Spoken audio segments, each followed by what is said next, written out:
Je crois que dans cette affaire, il va en falloir du temps. Du sang sur cette couette. Une voisine qui a entendu un cri, des cris d'une femme. Ses parents se sont disputés. Beaucoup d'entre vous, la majorité, m'ont interpellé sur le dossier Cédric Jubilard. Et je vais de ce fait tenter de vous répondre, même si, comme vous le savez, cette affaire comporte encore beaucoup de zones d'ombre.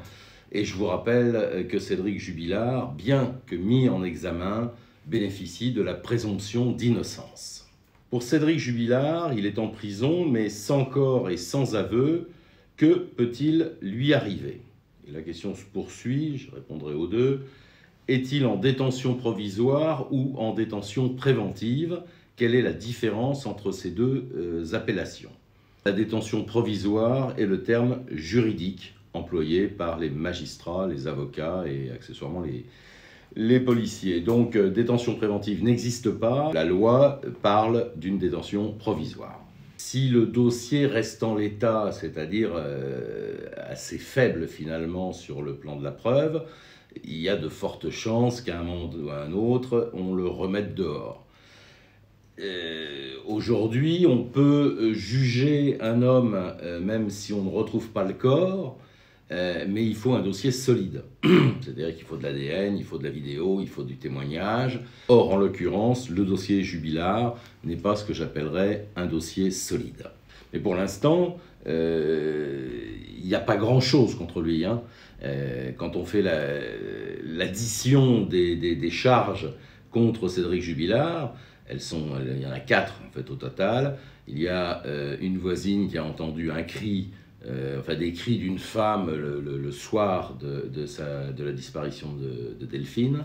Le fils également confirme aux enquêteurs que ses parents se sont disputés le soir avant qu'il aille se coucher. Ensuite, il y a cette histoire de voiture qui n'était pas garée de la même façon. C'était la voiture de Delphine qui garait toujours sa voiture dans le même sens. Et ce jour-là, la voiture était pas garée comme ça. Et enfin, il y a cette fameuse couette qui a été retrouvée dans la machine à laver. On saura par la suite que c'était la couette du lit dans lequel dormait Delphine. Et là, c'est un problème ménager, domestique, que Cédric Jubilard explique très bien en disant qu'il avait ramassé tout le linge et qu'il l'a mis dans la machine. Et puis j'ajoute que s'il y avait eu du sang sur cette couette, même en la mettant dans la machine à laver, le sang n'aurait pas pour autant disparu. Est-ce que vous pensez qu'il est l'assassin de sa femme? Me demande donc une lectrice. Écoutez, j'ai envie de vous dire que j'en sais rien. C'est au-delà du problème de la présomption d'innocence. En l'état, je ne pense rien. Il est suspect, il a le comportement qu'il a, c'est pas quelqu'un d'extrêmement sympathique, mais on ne juge pas sur l'aspect physique ou sur le comportement d'un individu, on juge avec un dossier, on juge avec des preuves. Donc pour l'instant, je m'abstiendrai bien de répondre à cette question. Est-il pour vous l'assassin de sa femme? J'en sais rien. Les puits proches du domicile et de celui de la mère de Cédric Jubilard ont-ils été sondés par les enquêteurs? Les puits ont effectivement été sondés, mais pour une raison très simple. Dès le début, on s'aperçoit que dans la nuit de la disparition de Delphine, son téléphone borne à 2 ou 3 kilomètres de la maison de Cagnac-les-Mines. Et pour cette raison, les enquêteurs ont fouillé. Mais il cherchait à cette époque-là, il cherchait le téléphone portable de Delphine et évidemment, accessoirement, son corps. Donc les puits ont été fouillés. En revanche, la mère qui habite à Carmaux, à une vingtaine de kilomètres de là, je ne sais pas si les investigations en termes de fouilles de puits ont été réalisées. Probablement, mais je n'en sais rien. Quelle sera la fin de l'affaire Jubilard? Où se trouve-t-elle? Écoutez, je n'ai pas de boule de cristal. La fin de l'affaire Jubilard, il va falloir faire comme tout le monde, il va falloir attendre que ça se termine. Pour l'instant, ça n'en prend pas le chemin, ça s'enlise plus que ça ne s'éclaircit. Et où se trouve-t-elle? C'est pareil, j'en sais rien. Enfin, je ne vois pas très bien ce que je peux vous dire de plus là-dessus. Pensez-vous que Cédric est coupable ou couvre-t-il une personne proche de sa famille ou sa nouvelle copine Séverine? J'ai répondu tout à l'heure que je ne pouvais pas répondre. D'abord, moi, je ne suis pas payé pour penser si quelqu'un est coupable ou pas coupable. Je suis payé pour raconter s'il y a des éléments à charge contre lui ou pas. En l'occurrence, je les ai énumérés tout à l'heure. Il y a 4 éléments qui ont entraîné le juge d'instruction à le mettre en examen et d'ailleurs même à le placer sous mandat de dépôt.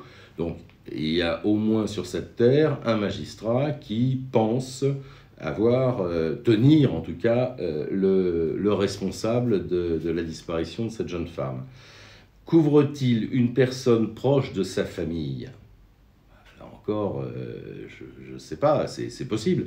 On a à de nombreuses reprises évoqué une potentielle ou une éventuelle complicité.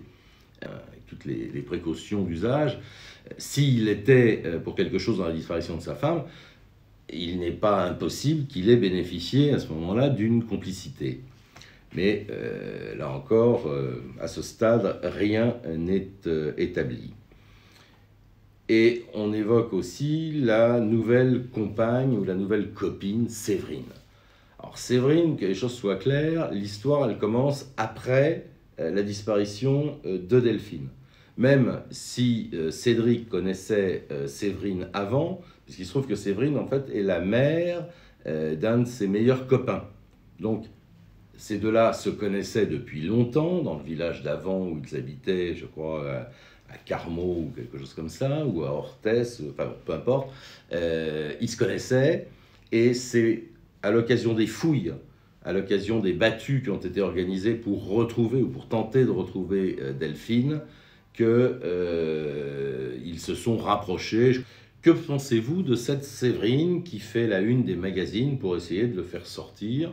Écoutez, j'ai répondu à la question précédente sur l'existence de Séverine dans la vie de Cédric Jubilard. Visiblement, elle est tombée amoureuse de lui, en tout cas, il s'est passé quelque chose entre eux. Elle essaye de l'aider, elle essaye de le faire sortir de prison.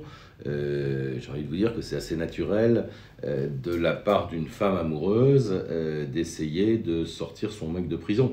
Donc on la sort, on l'exclut de toute culpabilité ou de toute complicité, si encore avec des grandes précautions, puisqu'ils ne se fréquentaient pas à ce moment-là. Enfin, en tout cas, ils ne se sont vus qu'après la disparition de Delphine.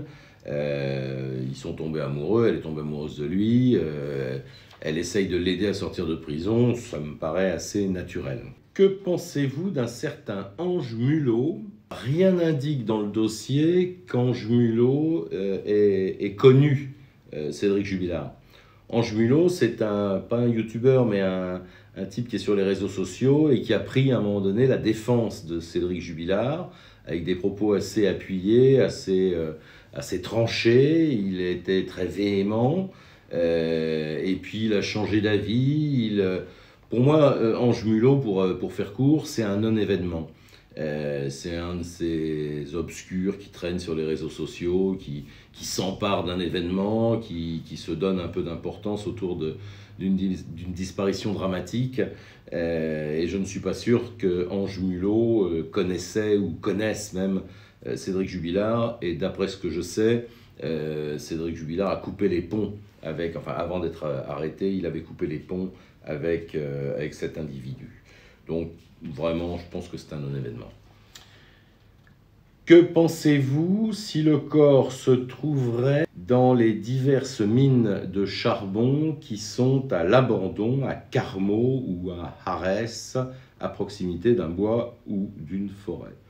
Alors, effectivement, l'endroit où ce couple habitait, d'ailleurs ça s'appelle Cagnac-les-Mines, c'est pas par hasard, il y a des mines. Donc, il y a des mines de charbon. tous ces endroits ont été fouillés par les enquêteurs. Ça fait des mois qu'ils sont à la recherche de Delphine Jubilard. Donc,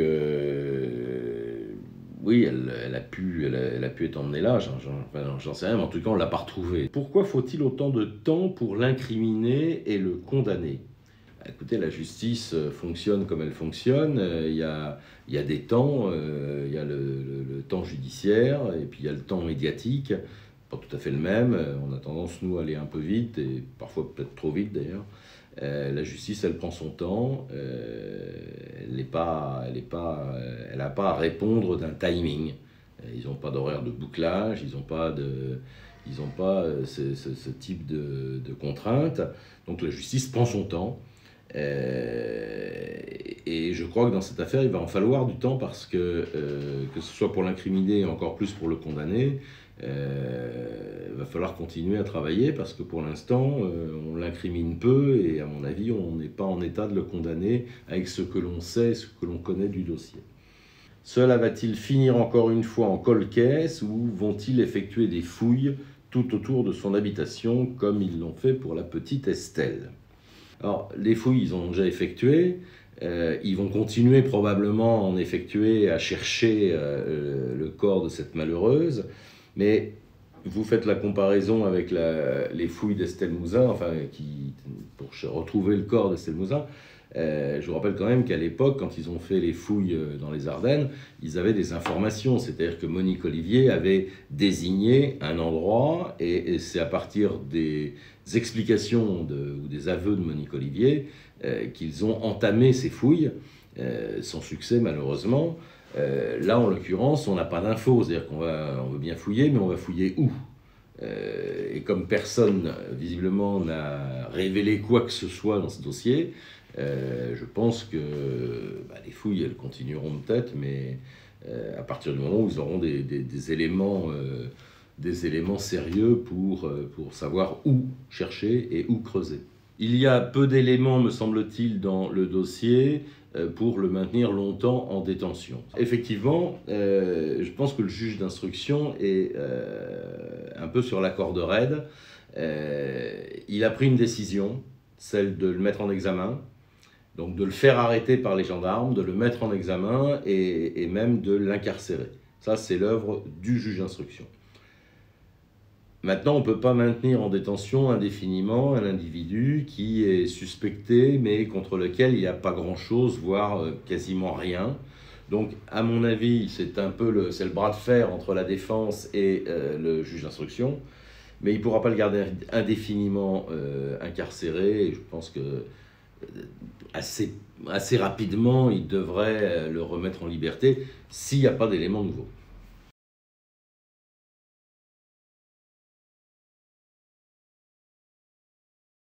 En cours d'enquête, les gendarmes se sont rendus compte que le téléphone portable de Delphine Jubilard s'était rallumé.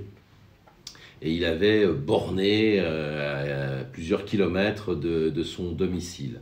Alors évidemment, à partir de là, branle-bas de combat, elle est encore vivante, elle a utilisé son téléphone, même si on s'aperçoit en fait qu'il est rallumé et coupé presque aussitôt.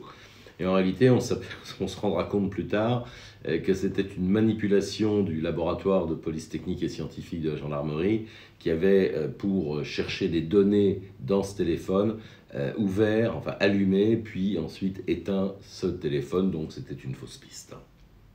J'espère avoir répondu à vos attentes. Continuez à nous écrire sur toutes les affaires qui vous passionnent. Je répondrai à toutes vos questions. En attendant, prenez soin de vous et continuez à nous suivre sur le site du Nouveau Détective.